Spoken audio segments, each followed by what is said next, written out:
You're listening to HECM World Weekly, the nation's only weekly podcast bringing reverse mortgage news to you, the mortgage professional. There are reverse mortgage calculators, but then there are reverse mortgage point-of-sale solutions.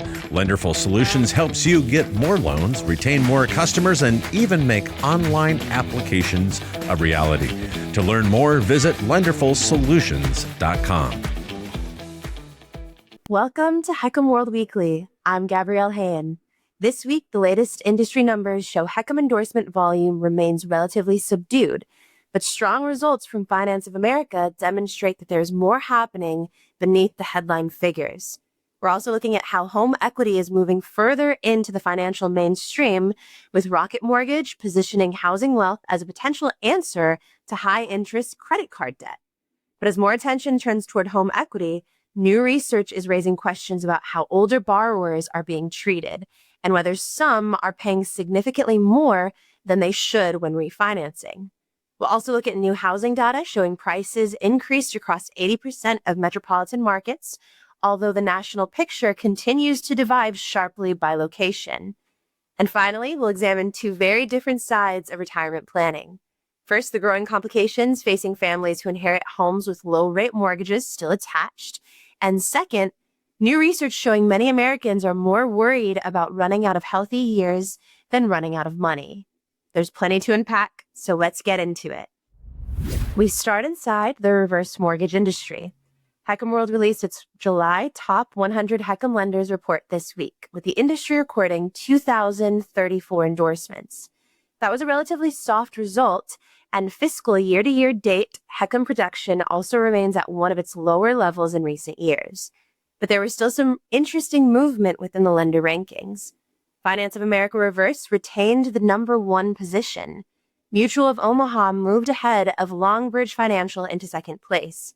And further down the top 10, Good Life Home Loans and Fairway Independent Mortgage recorded the two largest monthly swings. Good Life's endorsement volume nearly doubled, while Fairway's was almost cut in half.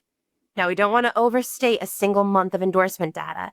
Older homeowners still hold extraordinary amounts of housing wealth, and the demographic need for retirement liquidity continues to grow.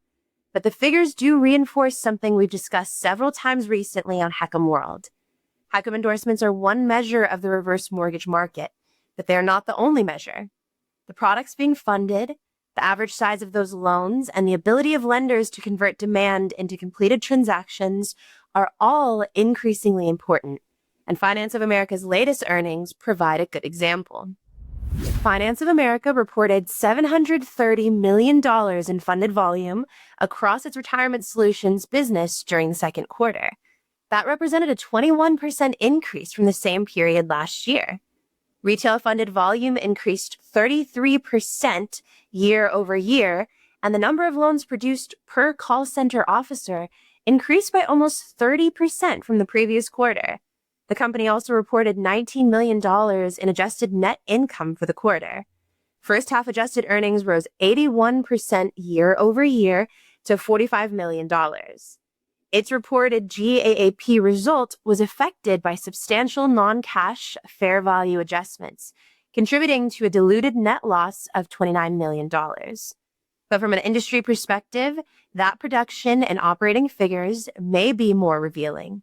Finance of America pointed to proprietary products, digital tools, artificial intelligence initiatives, and improved sales conversion as contributors to its performance. The company also reaffirmed its full-year funded volume guidance of between $2.8 and $3.1 billion. So there's an interesting contrast here. The wider HECM endorsement market remains restrained, but one of the industry's largest businesses is reporting significant growth in funded volume and productivity. That doesn't mean the broader market challenges have disappeared, but it does suggest that growth can still be found through a wider product mix, better conversion, and more productive use of technology. It also reinforces the distinction between HECM unit counts and the wider reverse mortgage and home equity market. Proprietary products, larger average loan sizes, and new ways of accessing housing wealth are changing the composition of the industry. And that wider home equity conversation is now moving much further into the mainstream. Rocket Mortgage has launched a new national advertising campaign positioning home equity as a potential response to expensive credit card debt. Is high-interest credit card debt keeping you up at night? Americans are losing sleep over it. With the home equity loan from Rocket Mortgage, you could wipe out your high-interest credit card debt and make a fresh start. See your savings at rocketmortgage.com.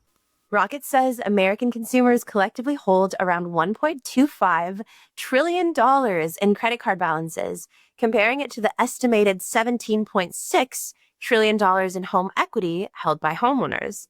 The company also points to average credit card interest rates of around 21%, compared with home equity loan rates that are typically half of that level or less.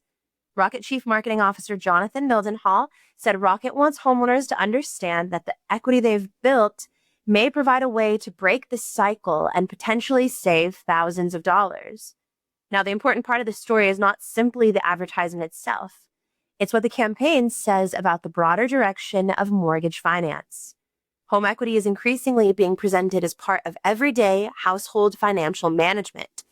It's no longer being discussed only as a dormant asset, an inheritance, or a last resort emergency resource.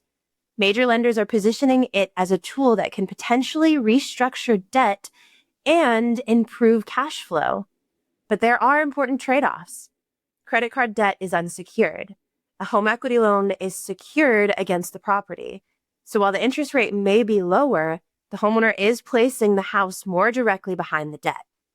Product costs, repayment capacity, borrower behavior, and the longer-term effect on housing wealth all need to be carefully considered. And that brings us to an important question. As more lenders encourage homeowners to access their equity, are older borrowers receiving suitable, transparent, and genuinely comparative advice? New research from Bankrate suggests there may be reason for concern. Bankrate analyzed approximately 3.2 million mortgage originations from 2025. It concluded that refinancing borrowers aged 55 and older were more likely to receive loans costing more than comparable competitive offers. According to Bankrate's model, 81% of refinancing borrowers aged 55 and older overpaid. The estimated average overpayment across the first 8 years was just over $19,000. Bankrate projected the average lifetime cost at more than $52,000. That equated to an annual overpayment of almost $2,400. Bankrate also reviewed nearly 800 complaints submitted to the Consumer Financial Protection Bureau by borrowers aged 62 and older. Those complaints included allegations involving high-pressure sales tactics, promises of skipped payments, references to escrow refunds, and encouragement to obtain cash for family expenses. There's some important qualifications here. Bankrate compared these loans with competitive offers available through its own marketplace. So these figures should be understood as estimates produced by Bankrate's model, not a universally accepted measurement of overpayment across the entire mortgage industry. There can also be legitimate reasons why one borrower receives a more expensive loan than another. Credit history, property characteristics, loan structure, and qualification circumstances can all influence pricing. But even with those caveats, the findings raise an important issue. Older homeowners can be particularly vulnerable to complexity and information imbalance. A product may offer immediate relief, but the long-term costs and trade-offs may not always be communicated clearly. And for the reverse mortgage industry, this isn't simply a conventional mortgage problem. Poor experiences elsewhere in mortgage lending can undermine trust across every product involving home equity. That means reputable reverse mortgage professionals often have to overcome concerns created by the conduct of the wider lending market. The objective shouldn't be to convince every older homeowner that a reverse mortgage is automatically the right answer. It should be to help them properly compare the available options. And that may include a conventional refinance, a HELOC, a home equity loan, a HECM, or a proprietary reverse mortgage. The right product will differ from one homeowner to another, but the quality and transparency of the advice should. The asset supporting those decisions remains broadly resilient. The National Association of Realtors reported that home prices increased year over year in 80% of metropolitan markets during the second quarter. That was up from 71% during the first quarter. The national median price for an existing single-family home increased 1.5% to $434,900. But there was a significant regional divide. Prices increased 3.8% in the Northeast. The Midwest was up 3.6%.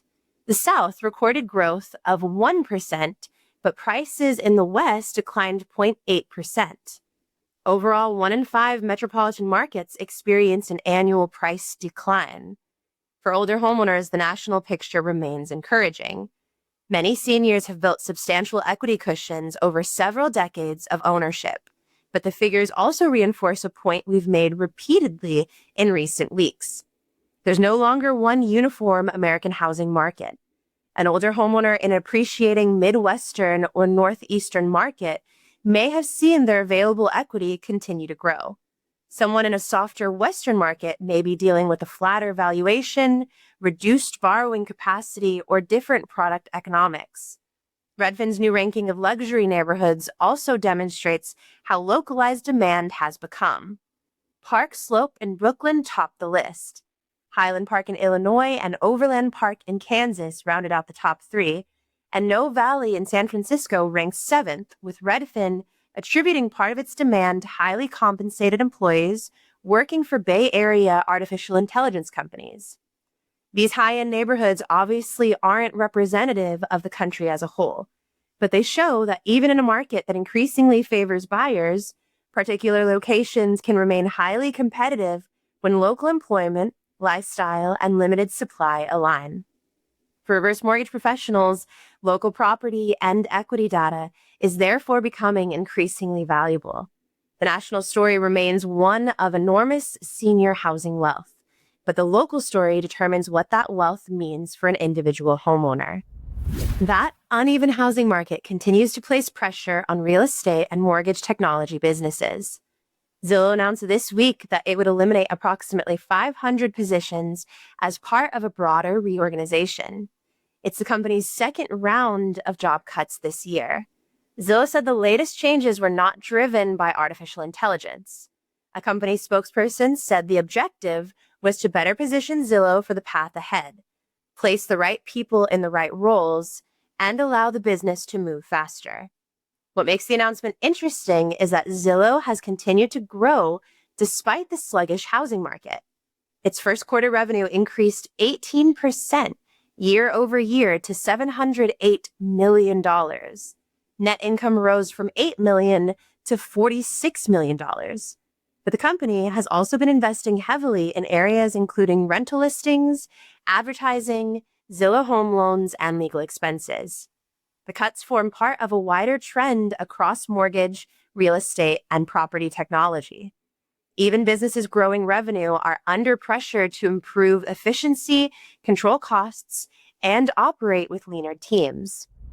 The next story takes us from the current housing market to the way property wealth will pass between generations. Realtor.com identified more than 200 complaints submitted to the CFPB involving difficulties with inherited mortgages or the recognition of successors after a borrower's death.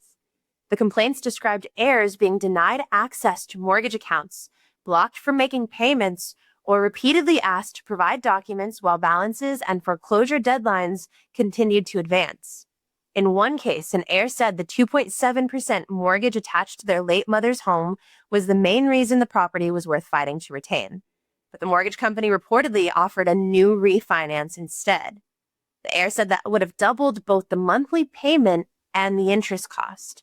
And this matters because a low-rate mortgage has become a valuable asset in its own right. Freddie Mac data showed that among active borrowers in early 2024, 61% of baby boomers and 55% of the silent generation held mortgage rates of 4% or less. At the same time, more older Americans are carrying mortgage debt later in life. The share of homeowners aged 65 to 79 with mortgage debt increased from 24% in 1989 to 41% in 2022. Almost 1/3 of homeowners aged 80 and older also had a mortgage. Cerulli Associates estimates approximately $124 trillion will transfer between generations through 2048. Much of that wealth will come from baby boomers and the silent generation, and a substantial amount is tied to property. But inheriting a valuable house doesn't necessarily mean inheriting a simple financial position. Families may also inherit mortgage balances, servicing complications, documentation requirements, and difficult decisions about whether the home can be retained. For the reverse mortgage industry, there are some familiar lessons. Servicing quality matters. Clear communication with families also matters. And involving heirs earlier, where appropriate, can help reduce confusion when a borrower dies. The great wealth transfer won't involve assets alone. It will also involve debt, paperwork, servicing, and complex family decisions. And finally, this week, new research asks a very different question about retirement planning. What happens when the scarce resource isn't only money, but time and health? Bolden surveyed more than 1,300 people who were either planning for retirement or already retired. It found that 51% were more worried about running out of healthy years for travel than running out of money. Only 8% selected money alone as the greater concern.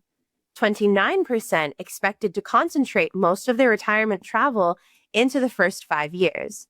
And 83% said they would travel more during their first decade of retirement if they were confident they could afford it. A separate survey of 1,000 Americans reached a similar conclusion. 73% said they would prefer to live better rather than simply live longer. 68% said aging well mattered more than remaining youthful. And respondents identified mental sharpness, independence, energy, and time with loved ones as central to a good later life. None of that diminishes the importance of financial longevity. Running out of money remains a serious retirement risk. But retirement planning isn't only about preserving assets until the end of life. It's also about deciding when those assets can be used most meaningfully. And for some older homeowners, accessing housing equity may be about resolving immediate financial pressure. For others, it may be about adapting a home, obtaining care, helping family, traveling, or making fuller use of the years in which health and independence remain strongest. And that requires careful planning. Equity used today is equity that won't be available tomorrow. But it also raises an important question. What is retirement wealth for if fear prevents it from being used during the years when it can make the greatest difference? And that's really the thread connecting this week's stories. Housing wealth remains extraordinarily significant. Home prices increased across most metropolitan markets, and older Americans continue to hold substantial equity. But how that wealth is being used is changing. Within the reverse mortgage industry, HECM endorsement volume remains subdued, but Finance of America's results show that growth can still come through broader products, stronger conversion, and greater productivity. Mainstream lenders are placing home equity at the center of a consumer debt conversation. At the same time, Bankrate's findings and the inherited mortgage complaints show why access to housing wealth must be accompanied by transparent advice, appropriate products, and effective servicing. And older Americans themselves are not thinking only about how long their money will last, but how much healthy and independent time they have left to use it. For the reverse mortgage industry, the opportunity is therefore bigger than simply unlocking more equity. It's helping homeowners understand when accessing that wealth makes sense, which product fits their circumstances, and what they ultimately want that wealth to achieve. That's it for this week's HECM World Weekly. I'm Gabrielle Hain. For more reverse mortgage news, analysis, research, and industry insights, subscribe to this podcast and sign up at HECMWorld.com so you don't miss a thing. We'll see you again next week.